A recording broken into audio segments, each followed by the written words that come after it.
ನಮಸ್ಕಾರ, ನಾನು ನಿಮ್ಮ ನಾಣಿ. ಇವತ್ತು ಒಂದು ವಿಷಯ ನೋಡೋಣ. ಏನು ಅಂದರೆ ಹೊಟ್ಟೆ ನೋವು ಅಥವಾ ಕ್ರ್ಯಾಂಪ್ಸ್ ಆಗೋದು, ಹೊಟ್ಟೆನಲ್ಲಿ ಹಿಡ್ಕೊಂಡಂಗೆ ಆಗೋದು. ಒಂದು ಕಡೆಗೆ ಪೇಯ್ನ್ ಇರುತ್ತೆ, ಇನ್ನೊಂದು ಕಡೆಗೆಲ್ಲೋ ಹೋಗುತ್ತೆ. ಜೊತೆಗೆ ಬ್ಲೋಟಿಂಗ್ ಆಗೋದು, ಏನೋ ಒಂಥರ ಆಗ್ತಾ ಇರುತ್ತೆ. ಹಿಡ್ಕೊಂಡಂಗೆ ಆಗುತ್ತೆ, ಪೇಯ್ನ್ ಆಗುತ್ತೆ, ಒಂದು ಕಡೆಗೆ ಇದ್ದಿದ್ದು ಇನ್ನೊಂದು ಕಡೆಗೆ ಹೋದಂಗೆ ಆಗುತ್ತೆ. ಈ ಥರ ಆಗ್ತಾ ಇರುತ್ತೆ. ಇದಕ್ಕೇನು ಕಾರಣ ಅಂತ ನೋಡೋಣ. ಅದು ನಮ್ಮ TCM ಪ್ರಕಾರ, ಅಂದರೆ ಟ್ರೆಡಿಷನಲ್ ಚೈನೀಸ್ ಮೆಡಿಸನ್ ಪ್ರಕಾರ, ಅಂದರೆ ಅಕ್ಯುಪಂಚರ್ ಪ್ರಕಾರ.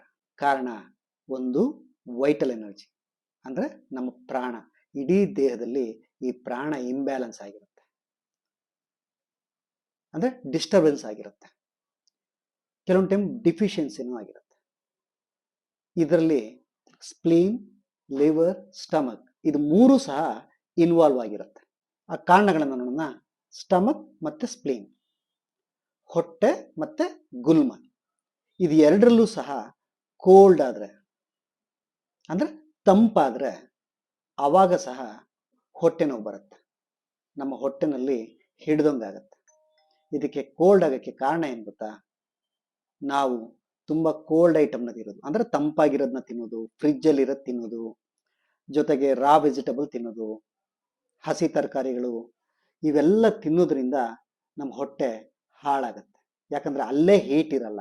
ಅದ್ರ ಜೊತೆಗೆ ನಾವು ಸಹ ಇದನ್ನು ರಾ ವೆಜಿಟಬಲ್ ಇರ್ಬೋದು, ಅಥವಾ ಫ್ರಿಜ್ಜಲ್ಲಿ ಇರ್ಬೋದು, ಅಥವಾ ತಂಪಾದ ಪ್ರದೇಶದಲ್ಲಿರೋದು, ಅಥವಾ ಈ ಥರ ಅಂದರೆ AC ನಲ್ಲಿರೋದು, ಈ ಥರ ಎಲ್ಲ ಮಾಡಿದಾಗ ನಮ್ಮ ಹೊಟ್ಟೆ ಆಟೋಮೆಟಿಕಲಿ ಕೆಡತ್ತೆ. ಹಾಗಾಗಿ ನಾವು ಈ ಫ್ರಿಜ್ಜಲ್ಲಿರೋದು ತಿನ್ನಬಾರ್ದು, ರಾ ವೆಜಿಟಬಲ್ ತಿನ್ನಬಾರ್ದು. ಯಾವಾಗ ಅಂತ ಹೇಳಿದ್ರೆ, ನಾವು ತಂಪಾದ ಪ್ರದೇಶದಲ್ಲಿದ್ದಾಗ ನಾವು ಈ ರಾ ತರಕಾರಿಗಳನ್ನೆಲ್ಲ ತಿನ್ಬೋದು. ಯಾವಾಗ ಅಂತ ಹೇಳಿದ್ರೆ, ಯಾವಾಗ ಬಿಸಿಲುಗಾಲ ಇರುತ್ತೋ, ನಾವು ಚೆನ್ನಾಗಿ ಕೆಲಸ ಮಾಡ್ತೀವೋ ಅವಾಗೆಲ್ಲ ತಿನ್ಬೋದು. ಈ ಹೊಟ್ಟೆ ನೋವು ಯಾವಾಗ ಕಡಿಮೆ ಆಗುತ್ತೆ ಅಂತ ಹೇಳಿದ್ರೆ, ನಮ್ಮ ಹೊಟ್ಟೆನಲ್ಲಿ ಬಿಸಿ ಜಾಸ್ತಿ ಆದಾಗ, ಅಂದರೆ ನಮ್ಮ ಹೊಟ್ಟೆನಲ್ಲಿ ಹೀಟ್ ಕ್ರಿಯೇಟ್ ಆದಾಗ, ಆ ತರಕಾರಿ ಇರ್ಬೋದು ಅಥವಾ ನಿಮ್ಮ ತಂಪಾದ ವಿಷಯಗಳಿರ್ಬೋದು, ಅದೆಲ್ಲವೂ ಕರಗಿ ಮತ್ತೆ ಜೀರ್ಣಕ್ರಿಯೆ ಸರಿ ಹೋದಾಗ ನಿಮ್ಮ ಹೊಟ್ಟೆ ನೋವು ಅಥವಾ ಹೊಟ್ಟೆ ಹಿಡ್ಕೊಳ್ಳೋದು ಸರಿ ಹೋಗುತ್ತೆ. ಇನ್ನೂ ಒಂಥರ ಆಗತ್ತೆ. ಹೇಗೆ ಅಂದರೆ, ನಮ್ಮ ಮನಸ್ಸಿಂದ ನಾವು ಹೆವಿ ಸ್ಟ್ರೆಸ್ ತಗೊಂಡಾಗ, ಆಂಗ್ಸೈಟಿ ಆದಾಗ, ಮೂಡ್ ಸರಿ ಇಲ್ಲದೆ ಇದ್ದಾಗ, ಅವಾಗ ಏನಾಗುತ್ತೆ ಅಂದರೆ ಈ ಲಿವರ್ ಚೀಸ್ ಸ್ಟ್ಯಾಗ್ನೇಷನ್ ಅಂತ ಹೇಳ್ತೀವಿ. ಅಂದರೆ ಲಿವರ್ನ ಪ್ರಾಣ ಸರಿಯಾಗಿ ವರ್ಕ್ ಆಗ್ತಾ ಇರಲ್ಲ, ಅಂದರೆ ಲಿವರ್ಲಿರೋ ಪ್ರಾಣ. ಈಗ ನಮಗೆ ಪ್ರತಿ ಒಂದಕ್ಕೂ ಅದರದೇ ಆದ ಪ್ರಾಣಶಕ್ತಿ ಇರುತ್ತೆ. ಎನರ್ಜಿ ಅಂತ ಹೇಳ್ತೀವಿ. ಒಂದೊಂದಕ್ಕೆ ಒಂದೊಂದು ಥರ ಎನರ್ಜಿ. ಈಗ ಮೂಗಿಗೆ ಸಪ್ರೇಟು, ಕಣ್ಣಿಗೆ ಒಂದೇ ಎನರ್ಜಿ, ಆದರೆ ಅದು ಬೇರೆ ಬೇರೆ ಥರ ಕೆಲಸ ಮಾಡ್ತಾ ಇರುತ್ತೆ. ಸೊ ಲಿವರ್ಲಿರೋ ಎನರ್ಜಿ, ಅಂದರೆ ಲಿವರ್ಲಿರೋ ಪ್ರಾಣ ಕಡಿಮೆ ಆದಾಗ ಆವಾಗ ನಿಮಗೆ ಆ್ಯಂಗರ್, ಸಿಟ್ಟು ಬರ್ತಾ ಇರುತ್ತೆ, ಮೂಡ್ ಆಫ್ ಆಗುತ್ತೆ, ಭಯ ಆಗತ್ತೆ. ಆವಾಗ ಏನಾಗುತ್ತೆ ಅಂದರೆ ಸ್ಟಮಕ್ ಮತ್ತು ಸ್ಪ್ಲೀನ್ ಮೇಲೆ ಹೊಡೆತ ಬೀಳುತ್ತೆ.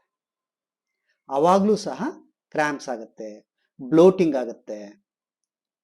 ಬ್ಲೋಟಿಂಗ್ ಅಂದರೆ ಹೊಟ್ಟೆ ಗುಡು ಅನ್ನೋದು, ಇವೆಲ್ಲವೂ ಸಹ ಆವಾಗಲೂ ಸಹ ಆಗುತ್ತೆ. ಸೊ ಇದೆಲ್ಲದರಿಂದ ಹೊರಗಡೆಗೆ ಬರಬೇಕು ಅಂತ ಹೇಳಿದ್ರೆ ನಮ್ಮ ಮನಸ್ಸು ಖುಷಿಯಾಗಿರ್ಬೇಕು. ನಾನು ಯಾವಾಗಲೂ ಹೇಳೋದು ಅದನ್ನೇ, ಮನಸ್ಸನ್ನು ಖುಷಿಯಾಗಿಟ್ಕೊಳ್ಳಿ, ಹ್ಯಾಪಿಯಾಗಿರಿ, ಎಂಜಾಯ್ ಮಾಡಿ. ಈ ಹೊಟ್ಟೆ ನೋವನ್ನ ಕಡಿಮೆ ಮಾಡೋದಕ್ಕೆ ಒಂದು ಪಾಯಿಂಟ್ ಹೇಳ್ತೀನಿ, SP6 ಅಂತ. ಆ ಪಾಯಿಂಟನ್ನು ನೀವು ಒತ್ಕೋಬೋದು, ಅಥವಾ ಸ್ಟಮಕ್ 36 ನೀವು ಟ್ಯಾಪ್ ಮಾಡ್ಕೋಬೋದು, ಕೈಯಲ್ಲಿ ಈ ಥರ ಹೊಡ್ಕೋಬೋದು. ಓಕೆನಾ? ಅದು ಬಿಟ್ಟರೆ ಕಲರಲ್ಲಿ ಇಲ್ಲಿ ಬ್ಲ್ಯಾಕ್ ಕಲರ್ ಹಾಕ್ಬೋದು, ಇಲ್ಲೂ ಹಾಕ್ಬೋದು, ಇಲ್ಲೂ ಹಾಕ್ಬೋದು, ಇಲ್ಲಿ ಹಾಕ್ಬೋದು. ಓಕೆನಾ?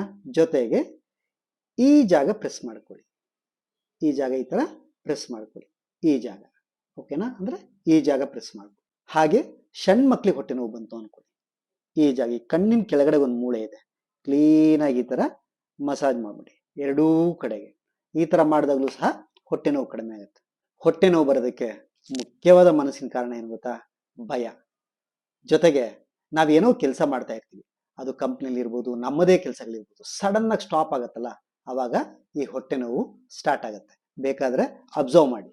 ಈ ವಿಡಿಯೋನ ನೀವೊಬ್ಬರೇ ನೋಡಬೇಡಿ, ಇದರಿಂದ ತುಂಬ ಜನಕ್ಕೆ ಹೆಲ್ಪ್ ಆಗುತ್ತೆ. ಶೇರ್ ಮಾಡಿ. ಅದೇ ರೀತಿ ನನ್ನ ಚಾನಲ್ನ ಸಬ್ಸ್ಕ್ರೈಬ್ ಮಾಡಿ. ಖುಷಿಯಾಗಿರಿ, ಎಂಜಾಯ್ ಮಾಡಿ, ಹ್ಯಾಪಿಯಾಗಿರಿ. ನಮಸ್ಕಾರ.